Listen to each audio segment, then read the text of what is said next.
गौ माता की।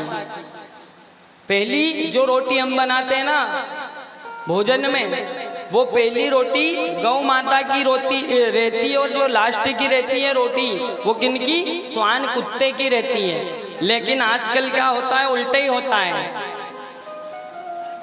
जो गौ माता की रोटी है वो तो पति देव को खिला देती है, और जो कुत्ते की रोटी रहती है लास्ट की, वो ससुर जी को खिला देती है।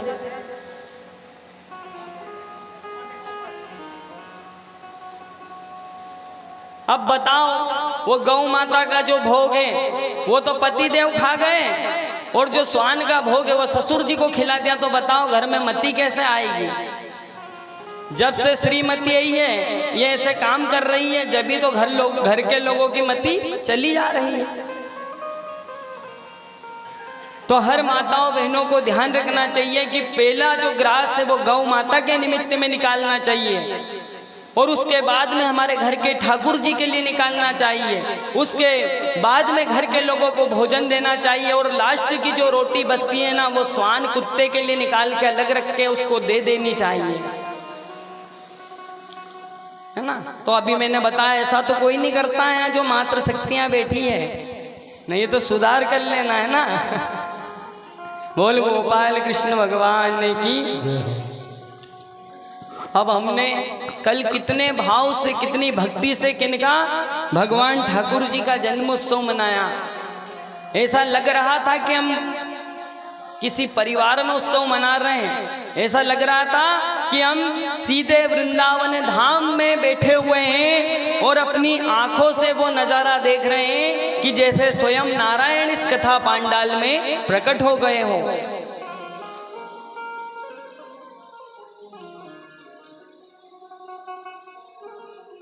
कैसा नजारा था, सुंदर। लेकिन हमने कथा कल पूरी भगवान के जन्म की श्रवण नहीं की थी। क्यों नहीं की थी? क्योंकि उत्सव का समय हो गया था, इसलिए हमने सबसे पहले नंद उत्सव मनाया, है ना। तो आज हम थोड़ी सी कथा के ऊपर, कल कृष्ण जन्म की जो रह गई थी उसके ऊपर चर्चा करते हैं। जब पवन पवित्र समय आया, भाद्रपद मास का महीना आया था, कृष्ण पक्ष आया था, और रोहिणी नक्षत्र आया था, मध्य रात्रि 12 बजे का समय था, और उस मध्य रात्रि 12 बजे के समय में किन्ने? कमल नयन भगवान ने कहां पर? कंस के कारागृह में जन्म लिया था भगवान ने। लेकिन भगवान ने जन्म तो लिया, लेकिन हम देखते हैं कि जब कोई बच्चा जन्म लेता है तो कैसा रहता है? बाल्यकाल में रहता है। लेकिन नारायण कौन से रूप में प्रकटे थे? चतुर्भुज रूप में, जिनकी चार चार बड़ी बड़ी भुजाएं थी, ऐसे रूप में नारायण प्रकट हुए थे। अब जब नारायण प्रकट हुए तो कौन? वसुदेव जी और देवकी तो उनके उस स्वरूप को देख करके आश्चर्यचकित रह गए। वसुदेव जी देवकी से कहने लगे कि ना जाने हमने ऐसा कौन सा पुण्य किया कि साक्षात नारायण ने हमें दर्शन दिए और हमारे घर में जन्म लिया। लेकिन फिर वसुदेव जी ने भगवान से प्रार्थना करी कि हे भगवान, हम आपको चतुर्भुज रूप में नहीं देखना चाहते, हम तो आपको बाल्यकाल में देखना चाहते हैं, बाल अवस्था में देखना चाहते हैं प्रभु।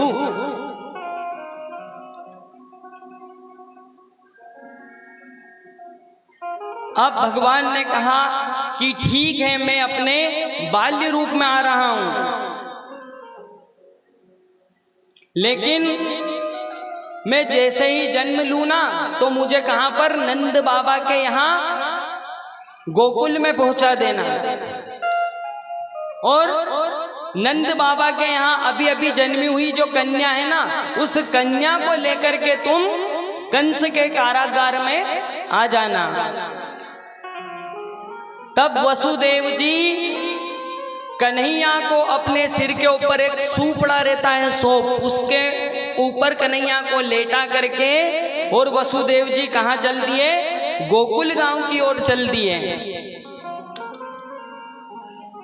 अब जैसे ही गोकुल गांव की ओर नंद जी चल दिए तो नंद जी ने क्या देखा कि बीच में यमुना महारानी उफान पे आ रही है। यमुना महारानी उफान पे आ रही है और वो किनको, नंद बाबा के यहाँ पे जब वसुदेव जी जा रहे तो इनको रास्ता नहीं दे रही है, इतनी उफान पे आ रही है। लेकिन हमारे ठाकुर जी ने क्या किया, क्योंकि यमुना महारानी किनके, हमारे ठाकुर जी के चरण छूना चाहती थी, तो भगवान ने उस सूपड़े में से जैसे ही अपना पैर लटकाया और यमुना महारानी ने भगवान के चरण पे वो जल लगाया तो वापिस से शीतल होने लगी, वापिस से भगवान को रास्ता दे दिया। और वसुदेव जी कहाँ पर पहुंच गए, नंद बाबा के यहाँ गोकुल में पहुंच गए और चुपचाप यशोदा जी के बगल में कन्हैया को लेटा दिया। और जो उनके यहाँ पर कन्या ने जन्म लिया था, जो रोहिणी ने जन्म लिया था, उस कन्या को लेकर के वापस कहाँ पर आ गए, कंस के कारागार में आ गए। और वसुदेव जी जब गए थे ना, तब क्या माया हुई थी कि जितने भी पहरेदार जाग रहे थे ना, वो सब सो गए थे और जेल के दरवाजे अपने आप खुल गए थे। उनको जो हथकड़ियां पहनाई थी कंस ने, वो हथकड़ियां भी खुल गई थी।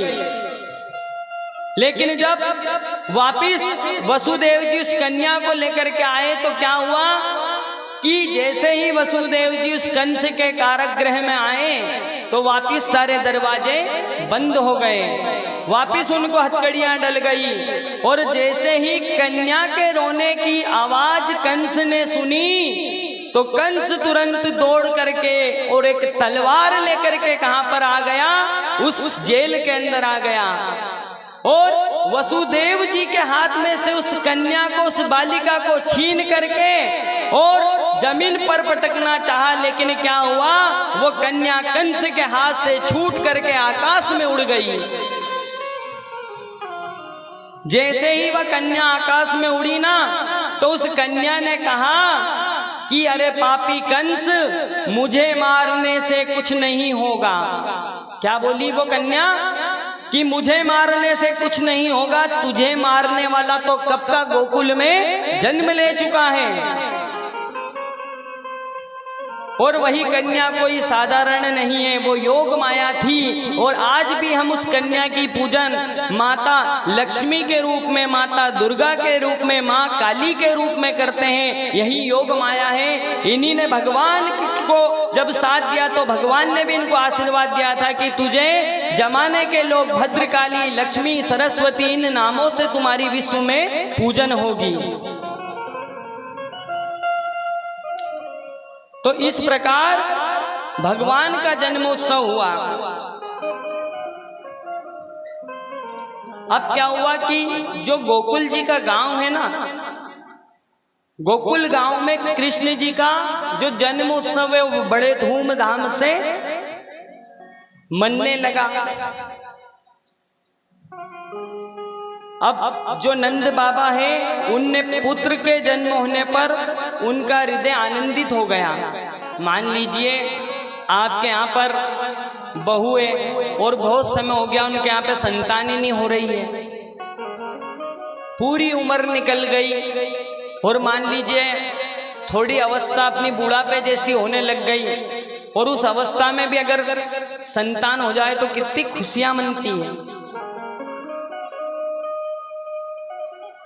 अब नंद बाबा के यहाँ पे जब कन्हैया ने प्रकट हुए तो उनका शरीर कैसी अवस्था में पहुंच गया था, वृद्ध अवस्था में पहुंच गया था, बूढ़े हो गए थे।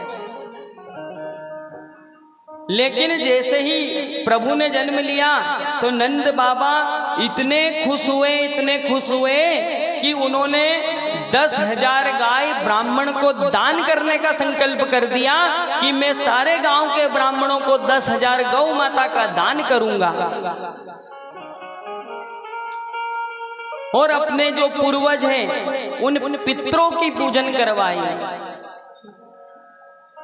कभी भी हमारे यहाँ पर बालक हो या बालिका का जन्म हो ना, तो क्या करना चाहिए? जैसे ही सुन ले कि हमारे यहाँ पर जन्म हुआ है बालक का या बालिका का, देखो ये तो उस प्रभु की माया है कि बालक जन्म लेगा या बेटी जन्म लेगी। हमारे कहने से या समझने से कुछ नहीं होता है, वो आपके भाग्य का लेखा जोखा रहता है कि प्रभु आपके यहाँ पे बालक दे रहे हैं या बालिका दे रहे हैं। लेकिन जब आपके यहाँ पर कोई बालक या बालिका जन्म लेना, तब हमें पितरों को, अपने पूर्वजों को नहीं भूलना चाहिए। उनके निमित्त में एक श्रीफल नरियल हमको पितरों का जहाँ भी फोटो स्थान लगा हो ना, वहां पे रख देना चाहिए, क्योंकि उन पूर्वज, उन पितरों की कृपा से हमारे यहाँ पर इतना बड़ा सौभाग्य मिलता है। तो नंद बाबा ने क्या किया?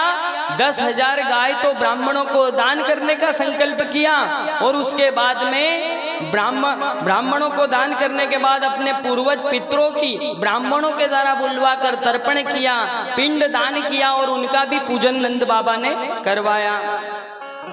और फिर पूरे नगर में गोप ग्वालों को बुला करके और मंगल गीत गाते हुए और नंद उत्सव में बधाइयां बजने लगी, बधाइयां बटने लगी।